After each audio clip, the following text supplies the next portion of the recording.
తెలంగాణ రాష్ట్ర అసెంబ్లీ సమావేశాలు కలిసినాయి.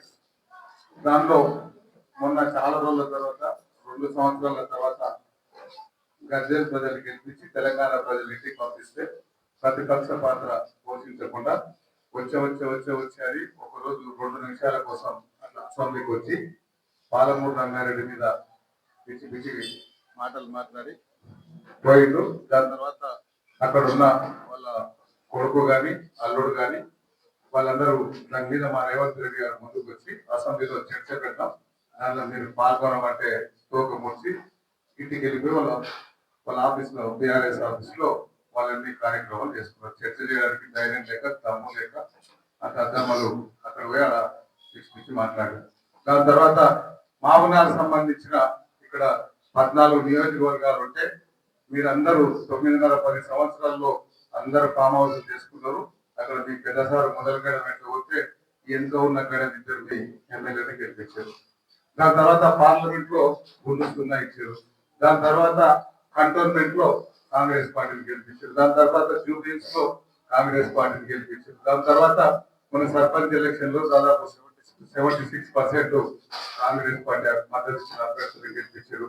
ఇవన్నీ జీర్ణించుకోలేక మేము కూడా మా పార్టీ పట్టుకుందని వాళ్ళు చెప్పుకోవడానికి ప్రయత్నం చేసి మళ్ళా వాళ్ళని చర్చ చేసి హైదరాబాద్ లో ఉన్న కేసీఆర్ కుటుంబం వాళ్ళ చెల్లెల సిస్టర్ స్ట్రోక్ అయ్యి వాళ్ళు మైండ్ దొద్దు పిచ్చి చేస్తున్నారు. వాళ్ళ సంగతి అది. మన మామనాథ్ జిల్లాలో ఉన్న మాజీ మంత్రులు మాజీ ఎమ్మెల్యేలు నిన్న మొన్న జరగక వాళ్ళ అధిష్టానం ఇష్టం ఉన్నట్టు ఇచ్చి మీరు గాఢంగా మొత్తం సర్పంచ్ కాంగ్రెస్ పార్టీ 1 సైడ్ గెలిస్తే ఏం చేస్తుందని వీళ్ళకి పని పాట లేక ఒక ప్రాజెక్ట్ వేస్తున్నాడు. విహార యాత్ర పెట్టుకొని రేపాన్ని అద్దాలు పెట్టుకొని నిన్న మొన్న తిరుగుతున్నారు. మీకు తెలుసు వాళ్లకు ఇక్కడ నుంచి ఈ రోజు ఈ ప్రెస్ మీట్ ద్వారా గౌరవ శాసనసభ్యులు మధుసూదన్ రెడ్డి గారు మా మార్కెట్ మా వనపర్తి కొత్తకోట మార్కెట్ చైర్మన్ మిగతా మా పెద్దలందరితో ఈరోజు ప్రెస్ మీట్ పెట్టడానికి ఉద్దేశం అది.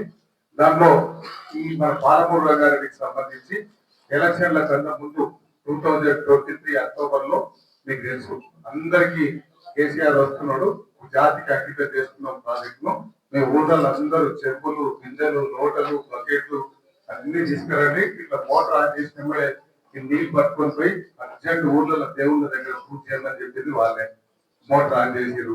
మోటార్ ఆన్ చేసి ఆయన హైదరాబాద్ హెలికాప్టర్ దిగేలోపు మోటార్ బంద్ అయింది.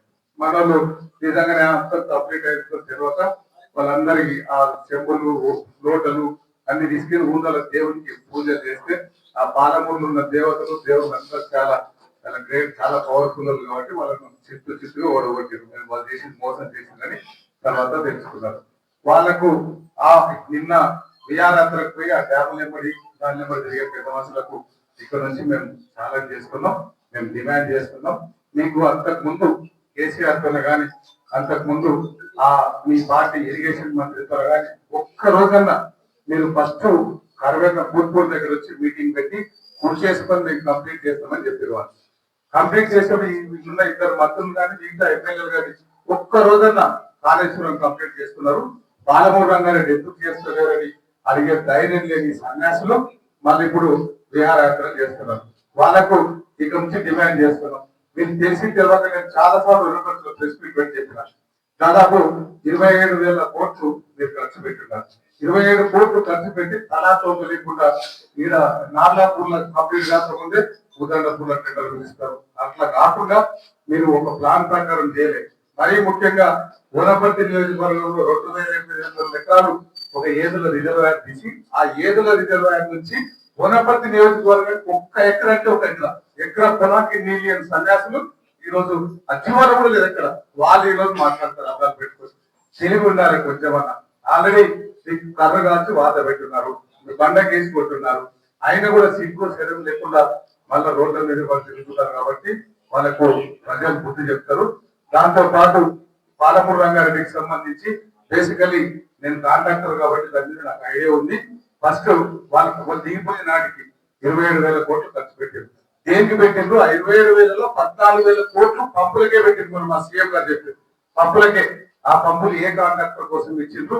ఆ పంపుల కోసం మీరు సింగపూర్ చెన్నై దాంతో పాటు చైనా పోయి మీరు ఎంజాయ్ చేసి చెప్పేసి ఏం చెప్తారంటే నేను 90% కంప్లీట్ చేసినట్టు.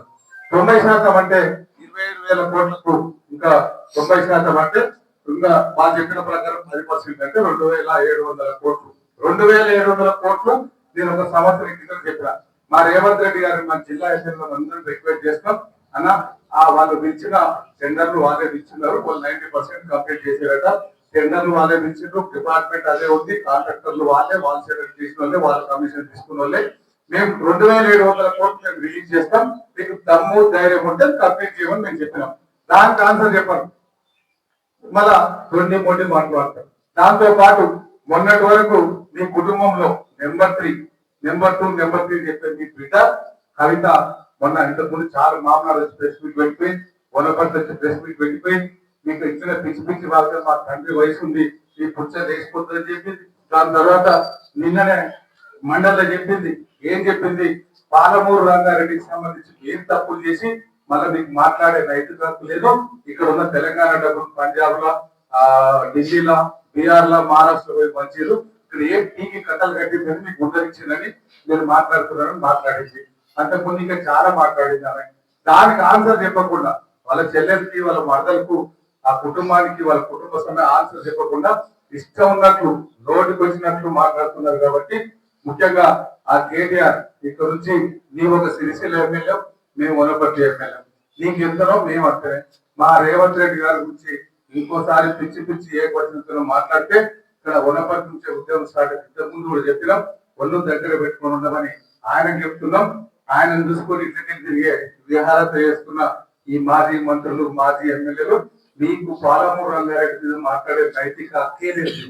ఎందుకు అంటే చూరాల చేసింది కాంగ్రెస్, శ్రీశైలం చేసింది కాంగ్రెస్, నాగార్జున సాగర్ చేసింది కాంగ్రెస్, కలవకొర్తి లిఫ్ట్ ఇరిగేషన్ చేసింది కాంగ్రెస్, దాంతో పాటు గోల్చార్ చేసింది కాంగ్రెస్, నెట్టంపాడు చేసింది కాంగ్రెస్. ఇవన్నీ కెనాలు కానీ, నీళ్లు కానీ, దీనికి సంబంధించిన ఏ వర్క్ చేసినా ఇక్కడ ఉన్న వనపర్తి నియోజకవర్గానికి సంబంధించి, దేవరకద్రకు సంబంధించి అప్పుడున్న వనపర్తి రాజుగారు కట్టిన సప్త సముద్రాలు అవి గవి గారు పొడుచుకట్టు చెరువులు, దాంట్లతోన అన్ని నీళ్ళు చేసే ప్రయత్నం చేస్తున్నాం. ఆ 9.5 ఏళ్లలో మీరెంత ఖర్చు పెట్టిండ్రు, అంతకుముందు కాంగ్రెస్ పార్టీ ఉన్నప్పుడు, ఇప్పుడు కాంగ్రెస్ పార్టీ ఉన్నప్పుడు ఎంత ఖర్చు పెట్టిండ్రు? నేను రాజీవ్ చౌక్ అయినా సరే, అంబేద్కర్ చౌక్ అయినా ఎక్కడైనా నేను చర్చలకు రెడీ ఉందని చెప్పినా వాళ్ళు కోక ముంచి అతకెళ్ళి బయట తిరుగుతున్నారు. కాబట్టి వాళ్ళకు ఈ వాటర్ మీద, నీటి మీద, నీటి పారుదల మీద, ఈ కెనాల్స్ మీద, చెరువుల మీద మాట్లాడే నైతిక హక్కు బీఆర్ఎస్ పార్టీకి లేదు. కాబట్టి దాన్ని మేము ఖండిస్తున్నాం. దాంతో పాటు ముఖ్యమంత్రి గారు రేవంత్ రెడ్డి గారు కరెక్ట్ సంవత్సరం కిందట మొదటి సంవత్సరం ఉత్సవాల పేరు మీద దేవరకద్ర నియోజకవర్గంలో భూత్పూర్ దగ్గర మీటింగ్ పెట్టి అక్కడ డిప్యూటీ సీఎం గారు వేదిక మీద ఉన్నారు, కేబినెట్ మంత్రులు వేదిక మీద ఉన్నారు, 1,00,000 మంది రైతులు అక్కడ మీటింగ్ వచ్చిన్నారు. ఆ రోజు చెప్పిండు ఆయన, ఏం చెప్పిండు?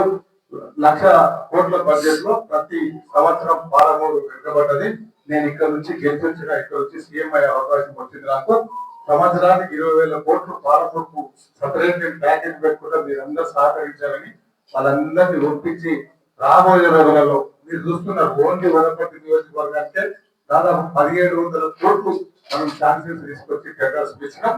ఇంకా రాబోయే రోజుల్లో పాలమూరు రంగారెడ్డి మెయిన్ కెనాల్ కానీ, ఏదుల కానీ, ఏదుల బుద్ధారం లింక్ కెనాల్ కానీ, ఏదుల గన్పూర్ లింక్ కెనాల్ కానీ, వనపర్తిలో వాటర్ సంబంధించిన కానీ, ఉమ్మడి పాలనాడు జిల్లాలో 14 నియోజకవర్గాలకు నీళ్లు తెచ్చే బాధ్యత, దాంతో పాటు వాళ్ళు ఇచ్చిపెట్టిపోయిన కేరళ గారి మిగతా అన్ని ప్రాజెక్టులు కంప్లీట్ చేసే బాధ్యత, దాంతో పాటు రోడ్లు కానీ, ట్రైన్లు కానీ, సిటీస్ కానీ, మున్సిపాలిటీస్ కానీ, ఏదైనా 14 నియోజకవర్గాలు 119 నియోజకవర్గాల్లో ఉమ్మడి మామనాథ్ ముందర పెట్టే బాధ్యత మా రేవంత్ రెడ్డి గారు తీసుకున్నారు. ఆయన ఆధ్వర్యంలో నేను పనిచేస్తున్నట్టు, ఈ టీమ్ లో పనిచేస్తున్నందుకు మాకు కూడా చాలా గర్వంగా ఉంది.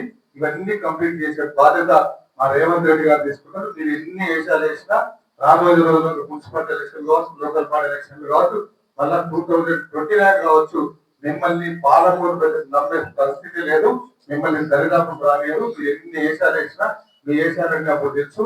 మీరు ఎక్కడెక్కడ పోతుంటే, ఏమేమి చేస్తుంటే, ప్రజలు ఎక్కడ పోతుంటే, మధ్యాహ్నం ఎక్కడ పోతుంటే, సాయంత్రం గంటవేల రెస్పెక్ట్ ఎక్కడ పడుతుంది, ఏ గుడిసెలు పోతుంటే అన్ని ప్రజలకు తెలుసు. కాబట్టి మీరు ఎంత తిరిగితే మీకు అంత నష్టం. మీరు మూసుకొని ఇంట్లో అనుకుంటే బెస్ట్ అని నేను వనపర్తి ఎమ్మెల్యేగా వాళ్ళకి సలహా ఇస్తూ ఇప్పుడు గౌరవ దేవరకద్ర పత్రికా సమావేశంలో నాతో పాటు ఇక్కడ వేదిక మీద ఆసనులైన స్థానిక శాసనసభ్యులు మేఘారెడ్డి గారు, Wanaparthy market committee chairman Srinivas Goud గారు, Madanapuram market committee chairman Pallepaka Prashanth గారికి, బ్రహ్మం గారికి, శంకర్. ముఖ్యంగా ఈ పత్రికా సమావేశం యొక్క ముఖ్య ఉద్దేశం ఇప్పుడే మేఘారెడ్డి మాట్లాడినట్టు నిన్న ఆల్ ఆఫ్ సడన్ గా పాలమూరు జిల్లాలో గతంలో మంత్రులుగా పనిచేసిన ఎమ్మెల్యేలుగా పనిచేసిన వాళ్ళు నిన్న పాలమూరు రంగారెడ్డి ప్రాజెక్టులకు సంబంధించి ఒక విహారయాత్రను చేపట్టడం జరిగింది. ఆ విహారయాత్ర అయిపోయాక ఎక్కడో ప్రెస్ మీట్ పెట్టేసి పాలమూరు రంగారెడ్డి ప్రాజెక్టు గురించి మొదటిసారిగా వాళ్ళ అధికారంలో రివ్యూ కూడా చేసింది లేదు, ఎన్నో అడిగింది లేదు. నాకు తెలిసి మొదటిసారిగా వీళ్ళంతా ఒకటే వేదికపై సమావేశమై పాలమూరు రంగారెడ్డిపై ఫస్ట్ టైం మాట్లాడే ప్రయత్నం చేసింది. ముఖ్యంగా ఈరోజు పాలమూరు రంగారెడ్డి ప్రాజెక్టు ప్రస్తావన ఎందుకు వచ్చిందన్న విషయం మీకు అందరికీ కూడా తెలుసు. 2 సంవత్సరాలు దుప్పటి కప్పుకొని ఫామ్ హౌస్ లో పట్టుకొని ఆల్ ఆఫ్ సడన్ గా మన సర్పంచ్ మాజీ ముఖ్యమంత్రి కేసీఆర్ గారు ఆ ప్రెస్ మీట్ పెట్టి ఇక నాకు అర్థమైపోయింది, ఇక మొత్తం కాంగ్రెస్ వాళ్ళు బాగా వేసేసారు, ఇక మనకు అవకాశం లేదు, ఇక నెక్స్ట్ టైం కూడా వాళ్ళే గెలిచేటట్టున్నారని ఏదో రకంగా మళ్ళా జనాలలో పోతే ఏమైనా అవకాశం ఉంటుందో చూద్దామని ఒక రాయి వేసి చూసాడు. ప్రెస్ మీట్ పెట్టి పాలమూరు రంగారెడ్డి ప్రాజెక్టు ప్రస్తావన తీసుకొచ్చాడు. అలా ఇక ఆ రోజు ఏం మాట్లాడాడో మీకు అందరికీ కూడా తెలుసు. పాలమూరు రంగారెడ్డి ప్రాజెక్టు విషయంలో ఆయన మొత్తం ఉద్ధరించాడు, నేను కాంగ్రెస్ లో వచ్చినాక ఏం పట్టించుకోలేదని, రేపటి నుంచి మొత్తం నేను బయలుదేరతా, మీటింగ్లు పెడతా, ఇంకా ముందుకెళ్ళి నేను అసెంబ్లీకి పోతా, అసెంబ్లీలో పోయి తోలు తీస్తా, తాటా తీస్తా అని చెప్పి మాట్లాడి. మరి తోలు తీస్తా అంటే మేము కూడా అనుకున్నాం నిజంగానే వస్తాడేమో, మాకేమో తోలు తీస్తారేమో, మేమంతా అన్ని దుప్పలు కప్పుకొని జాగ్రత్తగా ఉంటుంది అసెంబ్లీ. సార్ వచ్చిండు, వచ్చి 3 నిమిషాలు ఉన్నాడు. మీరు చూసింటారు అందరూ, ఎగ్జాక్ట్లీ 3 నిమిషాలు. ఎందుకంటే మేము అంత హౌస్ లో ఉన్నాం కాబట్టి ఆ రోజు 3 నిమిషాల కంటే 1 నిమిషం కూడా ఎక్కువ లేదు. 3 నిమిషాలల్లా పాలన చింతకించాడు. వచ్చిండు, సంతకం పెట్టిండు. ఎందుకంటే 6 నెలలకు ఒకసారి సంతకం పెట్టాలి అసెంబ్లీలో, మీకు తెలుసు. సంతకం పెట్టకపోతే ఎమ్మెల్యే సందర్భం రద్దు అవుతుంది కాబట్టి వచ్చిండు, సంతకం పెట్టిండు. 3 నిమిషాల తర్వాత మేము అనుకున్నాం సరే ఈరోజు ఫస్ట్ డే కదా, పోయిండు, మళ్ళీ వస్తాడేమో. ఎందుకంటే ఆయన మాట్లాడింది కదా పాలమూరు రంగారెడ్డి విషయంలో నేను కాంగ్రెస్ వాళ్ళని తోలు తీస్తా ఏదేదో మాట్లాడింది. సో మా ముఖ్యమంత్రి గారు కూడా మీకు తెలుసు, ఎందుకంటే ఆయన ఉన్నది ఏం చేయాలి అనే విషయాల మీద చాలా స్పష్టంగా ఆయన ప్రిపేర్ అయ్యి ఒక పవర్ పాయింట్ ప్రజెంటేషన్ ఇచ్చాడు. ఏది ప్రజాభవన్లో మీకు అందరికి కూడా తెలుసు. మా అందరిని పిలుచుకొని ప్రజెంటేషన్ ఇచ్చి చాలా ఓపెన్ గా పాలమూరు రంగారెడ్డి లిఫ్ట్ ఇరిగేషన్ విషయానికి సంబంధించి, అదేవిధంగా కృష్ణా పరివాహక ప్రాంతానికి సంబంధించిన నీళ్ల విషయంలో కూడా గౌరవ ముఖ్యమంత్రి గారు చాలా స్పష్టంగా గతంలో టిఆర్ఎస్ వాళ్ళు ఏ విధంగా మన తెలంగాణ అంటే ముఖ్యంగా మన పాలమూరు జిల్లాకి ఏ విధంగా అన్యాయం చేశారు అన్న విషయాలని స్పష్టంగా చెప్పి, అందులో మా ముఖ్యమంత్రి గారు ఒక మాట ఏమన్నారంటే దీని మీద ఖచ్చితంగా కాళేశ్వరం లాగా దీని మీద కూడా ఎంక్వైరీ చేస్తామని చెప్పారు. ఎందుకంటే కాళేశ్వరంలో జరిగిన అవినీతిపై ఏదైతే 1 మ్యాన్ కమిషన్ చేసి ఎంక్వైరీ చేసినామో ఇక్కడ కూడా ఎంక్వైరీ చేస్తామనే వరకే వాళ్ళకు వాస్తవ విషయాలు అర్థమైపోయి అసెంబ్లీకి పోతే మేము తోలు తీయడమేమో కానీ వాళ్ళు మన బట్టలు పెట్టేట్టున్నారు, మనల్ని ఉంటా తోలు తీసేటట్టున్నారు అని చెప్పేసి ఫస్ట్ మామ వారిపోయాడు. కేసీఆర్ గారు వచ్చిండు, 3 నిమిషాలకే వారిపోయాడు. తర్వాత ఏమంటారు, ఏం షూటర్ అన్న, బబుల్ షూటర్, ట్రబుల్ షూటర్ కాదు, ఓన్లీ బబుల్ షూటర్ అండి. ఆ బబుల్ షూటర్ కూడా అసెంబ్లీకి వచ్చిండు. అసెంబ్లీలో చర్చ నడుస్తుంది. చర్చ ఏమిటి మీద నడుస్తుంది? మూసీ రివర్ ఫ్రంట్ విషయంలో చర్చ నడుస్తున్నప్పుడు ఆ చర్చలో గౌరవ ముఖ్యమంత్రి గారు వాస్తవ విషయాలన్నీ చాలా స్పష్టంగా మేము మూసీ రివర్ ఫ్రంట్ ఎందుకు తీసుకురావాలనుకుంటున్నాము, హైదరాబాద్ విషయంలో ఏ విధంగా మేము ముందుకోవాలనుకుంటున్నాం అన్న విషయాలని స్పష్టంగా చెప్పడం జరిగింది. ఎందుకంటే వాళ్ళు ముందే ప్రిపేర్ అయ్యి వచ్చి వాళ్ళకి తెలుసు ఏదో రకంగా చిన్న సాకుతోన అసెంబ్లీ నుంచి పారిపోవాలి, మా మామ ఎట్లా పారిపోయాడు, మాతో కూడా సమాధానం లేదు, మేము కూడా ఏదో సాకుతో వెళ్ళిపోవాలని వాళ్ళు ముందే ప్లాన్ చేసుకున్నారు కాబట్టి చిన్న అవకాశం కోసం ఏం చేశారు, అసెంబ్లీకి వచ్చారు. ఎందుకంటే నేను కానీ మేఘాల కానీ అసెంబ్లీలో ఉండి చూసినాము. హరీష్ రావు మీరు నిజంగా మీరు ఒక రోజు వచ్చి అసెంబ్లీలో వాళ్ళ వ్యవహార శైలిని చూస్తే ఖచ్చితంగా వాళ్ళని బట్టలెప్పి కొడతారు. నేను చెప్తా ఉన్నా ఎవరిని ఆ కేటీఆర్ ను హరీష్ రావు అనే పెదవులను వాళ్ళ బిహేవియర్ వాళ్ళు 5 సార్లు ఈ కేటీఆర్ అనేటోడు 3 సార్లు 4 సార్లు ఎమ్మెల్యే అని చెప్పుకుంటాడు, ఒక మంత్రి చేసినానికి చెప్పుకుంటున్నాడు. అదేవిధంగా ఈ హరీష్ రావు అనేటోడు అయితే వాళ్ళ వ్యవహార శైలిని చూస్తే అసెంబ్లీలో ఎందుకు ఆ పదజాలం పడుతుందంటే ఆయన వ్యవహార శైలి. ఇప్పుడు మనం మాట్లాడుతున్నంతసేపు అవతలంతా వ్యక్తి చేస్తాను, ఆయన బిహేవియర్ ఇట్లా చేసుకుంటాడు, ఎవరి మీద ఉల్టా అపహాస్యం చేసే ప్రయత్నం చేస్తుంటాడు హరీష్ రావు అనే వ్యక్తి. వాళ్ళ బిహేవియర్ చూస్తే ఖచ్చితంగా మీరే బయటకు వచ్చినాక వీళ్ళు ఎన్నిసార్లు ఎమ్మెల్యేలు పనిచేసిన మెదవాళ్ళు అన్నట్టు మీరే మాట్లాడతారు. ఆ విధంగా ఉంటుంది వాళ్ళ బిహేవియర్. గతంలో 10 ఏళ్ళు అధికారంలో ఉన్నారు, అంతకుముందు ఎమ్మెల్యేలుగా, అంతకుముందు ప్రభుత్వాల మంత్రులుగా పనిచేసారు. వాళ్ళ శైలి అది.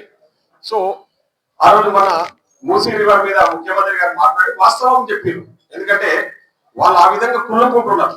వాళ్ళ కడుపులో మంట ఏ విధంగా ఉందంటే, అది ఈరోజు కాంగ్రెస్ ప్రభుత్వం అధికారంలోకి వచ్చింది, మంచిగా పాలన చేస్తుంది, ప్రజలకు ఇచ్చిన మాట నిలబెట్టుకొని ముందుకు పోతుంది, అన్ని విషయాలలో మేము ఇన్ని అప్పులు చేసి రాష్ట్రాన్ని అభివృద్ధిగా తయారు చేసినా వీళ్ళు మళ్ళా దాన్ని చక్కదిద్ది ముందుకు తీసుకుపోతున్నారని చెప్పేసి తట్టుకోలేక కడుపు మంటతో రగిలిపోతున్నారు ఈరోజు కేసీఆర్ గారి కల్వకుంట్ల కేసీఆర్ గారి కుటుంబం సభ్యులందరూ కూడా.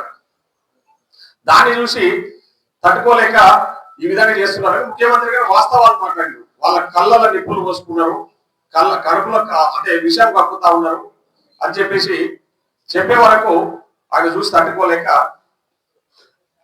అసెంబ్లీ నుంచి పారిపోయిన విషయం మీకు అందరు కూడా తెలుసు. ఆడ ఏం జరిగింది, వాడు బయటకు వచ్చి ప్రెస్ లో ఏం చెప్తా ఉన్నారంటే మాకు స్పీకర్ గారు మైక్ ఇవ్వలేదని చెప్తా ఉన్నారు. అసలు విషయాలు మేము సభలో ఉన్నాం కాబట్టి చెప్తా ఉన్నాం. మీకు కూడా కొన్ని తెలవాలి, బయట ఆ సభలో ఏం జరిగినాయి, బయట ఏం జరగాలి. చాలా మంది టిఆర్ఎస్ పార్టీకి సంబంధించిన ఇప్పుడు పనిచేస్తున్న ఎమ్మెల్యే మేము లాబీలో కలుస్తున్నాము, అందరం కలిసి భోజనం చేయడం అవన్నీ జరుగుతున్నాయి. వాళ్ళు వచ్చి మా దగ్గర చెప్పిన విషయాలు మీ ద్వారా ప్రజలకు కూడా తెలియాలి. ఈరోజు హరీష్ రావు మాకు మైక్ ఇయ్యలేదు కాబట్టి మేము అసెంబ్లీ నుంచి బైకాట్ చేస్తున్నామని చెప్పింది కదా, వాస్తవం అది కాదు.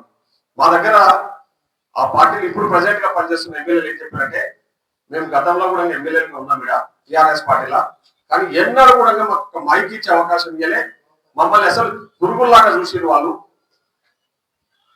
కనీసం మీ వల్ల ఈరోజు మాకు మైక్ ఇచ్చి మాట్లాడిస్తున్నారు, చాలా సంతోషంగా ఉంది, నిజంగా మేము ఈరోజు గర్వపడతా ఉన్నామని చెప్తా ఉన్నాం. టిఆర్ఎస్ పార్టీ ఎమ్మెల్యేలు మాట్లాడిన విషయాలు ఈ సందర్భంగా మీ ద్వారా నేను ప్రజలకు తెలియజేస్తాను. మేము వచ్చిన తర్వాత ప్రజాస్వామ్యబద్ధంగా మా స్పీకర్ గారు మేమే ఒక్కోసారి అనుకుంటున్నాం ఎందుకు వాళ్ళకి అంత సమయం ఇస్తున్నాడు, వాళ్ళు అంత సమయం వాళ్ళు ఏది మాట్లాడినా ఓపికతో వింటున్నారు అని చెప్పేసి మేము అనుకుంటుంటాం. కానీ ఆయన ప్రొసీజర్ ఫాలో అయ్యే వ్యక్తి అక్కడ స్టేజ్ మీద చైర్ మీద కూర్చున్నాడు. మా ముఖ్యమంత్రి గారు కూడా చాలా సందర్భాల్లో మీరే చూసుకుంటారు, మేము స్పెషల్ గా ఆహ్వానం పలుకుతా ఉన్నాడు మా ముఖ్యమంత్రి గారు. కేసీఆర్ గారు మీరు రండి సార్, మీరు వచ్చి సలహాలు సూచనలు ఇవ్వండి, మేమన్నా తప్పు చేసా కూడా ఆ తప్పు సరిదిద్దండి అని చెప్పేసి చాలా స్పష్టంగా ఓపెన్ గా అంటే పత్రికా సమావేశంలో మీడియా మిత్రుల సమావేశంలో చెప్పారు. మీరు రండి, మీ గౌరవానికి ఎలాంటి భంగం కలగకుండా చూసుకుంటామని చాలా స్పష్టంగా మా ముఖ్యమంత్రి గారు ఆయనకు ఆహ్వానం పలికారు. కానీ వాళ్ళు అధికారంలో ఉన్న రోజులు ఏ విధంగా అపోజిషన్ ఇబ్బంది పెట్టారు, ఎవరికి మైక్ ఇవ్వకుండా వాళ్ళు ఏం మాట్లాడారు, అసెంబ్లీలో ఎవరైనా మాట్లాడుతుంటే కూడా గతంలో మాజీ ముఖ్యమంత్రి కేసీఆర్ గారు ఏ విధంగా తిట్టారు, ఉండవా నీకేం తెలుసు అని ఎన్నిసార్లు మైక్ ఇవ్వకుండా ఇబ్బంది పెట్టిరో మన మా ముఖ్యమంత్రి గారు చెప్పారు. బట్టి విక్రమార్క గారి కానీ గత అసెంబ్లీలో అవకాశం ఇచ్చినాం, ఎందుకంటే మేము అక్కడ సభలో ఉన్నాం కాబట్టి చూసినా కూడా వాస్తవాలు మీతో షేర్ చేస్తున్నాం. మొన్న కూడా స్పీకర్ గారు మైక్ ఇచ్చిన ఆయనకు హరీష్ రావు మాట్లాడే హరీష్ రావు ఫస్ట్ వాళ్ళకంటే ముందు సబితా రెడ్డికి, తర్వాత ఆమె ఎవరు సునీత లక్ష్మారెడ్డి గారికి మైక్ ఇచ్చిన తర్వాత హరీష్ రావు కూడా మైక్ ఇవ్వడం జరిగింది. హరీష్ రావు ఇది మాట్లాడకుండా మాకు మైక్ ఇస్తలేదు కాబట్టి మేము బైకాట్ చేస్తున్నాం అని చెప్పేసి బయటికి వెళ్ళిపోయి ఆడ సీఎం బయటికి వెళ్ళిపోయి ప్రెస్ మీట్ పెట్టేసి ఏం మాట్లాడాడు, మేము పాలమూరు రంగారెడ్డి చర్చ చేద్దాం అనుకున్నాము, మాకు మైక్ ఇవ్వకుండా మా గొంతులు నొక్కిందని చెప్పేసి పోయి తప్పుడు కూతలు కూర్చుండి బయటకు. వాస్తవంగా ఆయన బయటికి పోయింది ఎందుకంటే ఎట్టి పరిస్థితుల్లో ఈరోజు కాంగ్రెస్ మొత్తం పాలమూరు రంగారెడ్డి మీద వాళ్ళు చేసిన అన్యాయాన్ని అంటే టీఆర్ఎస్ చేసిన అన్యాయాన్ని అంతా బయట పెడతారు, మేము సమాధానం చెప్పాలా దానికి. కాబట్టి వాళ్ళతో సమాధానం లేదు, ఎందుకంటే వాళ్ళు మోసం చేసారు. ఆ విధంగా సమాధానం లేదు కాబట్టి ఈరోజు అసెంబ్లీ నుంచి పారిపోయింది. ఈరోజు వాస్తవంగా Palamuru Rangareddy project lift irrigation scheme నా నియోజకవర్గం భూత్పూర్ల కరువేల దగ్గర జూన్ 11వ తారీఖు 2015 ఇక్కడ మీ అందరు కూడా తెలవాలి. జూన్ 11 2015 రోజు కరువేల కాడికి వచ్చి అక్కడ ఫౌండేషన్ స్టోరీ వేయడం జరిగింది కేసీఆర్ గారు. ఆ రోజు ఏం మాట్లాడారు మీరు గూగుల్లో కొడితే కూడా తెలుస్తారు. సార్ వచ్చిండు ఆ రోజు వచ్చేసి ఇంకా జనాలను చూస్తే వాళ్ళు ఊగిపోతున్నారు కదా, ఊగిపోయి ఏం చెప్పిండు, ఆ మాజీ ఎమ్మెల్యే వెంకటేశ్వర రెడ్డి కూడా గుట్ట మీద గెస్ట్ హౌస్ కట్టివా, ఈయనే వచ్చి ఉంటా, నేను ఈయనే ఉండి ఈ ప్రాజెక్టు 3 ఏళ్ళ పూర్తి చేస్తాను. పూర్తి మా అన్న చెప్తున్నాడు, కూర్చొని ఈయనే కూర్చొని ప్రాజెక్టు పూర్తి చేస్తా, ఈ ప్రాజెక్టుల భూములు పోయిన ఇంటికి ఒక ఉద్యోగం ఇస్తా, మొదటి శిల్ల కన్నా భూమి ఇస్తా. సరే ఉద్యోగం లేదా మొదటి శిల్ల కన్నా భూమి లేదా అది లేకుండా సరే, కానీ కనీసం ప్రాజెక్టు పూర్తి చేస్తారని మనం అనుకున్నాం. 2015 చెప్తే ఎప్పటికి పూర్తి కావాలి, 2018 అయితే పూర్తి కావాలి. వాళ్ళు ఎప్పటి వరకు ఉన్నారు మరి?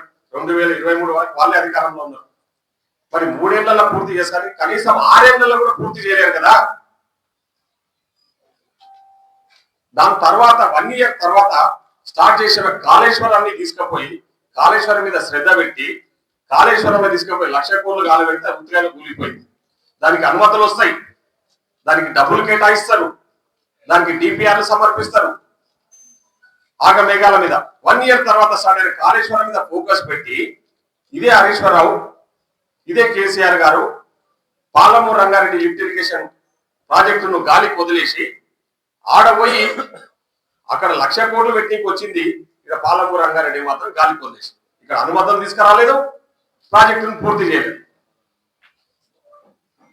అక్కడ కాళేశ్వరం మీద 1,00,000 కోట్లు ఖర్చు పెడుతున్నారు, కాళేశ్వరానికి అన్ని అనుమతులు తెస్తున్నారు కదా.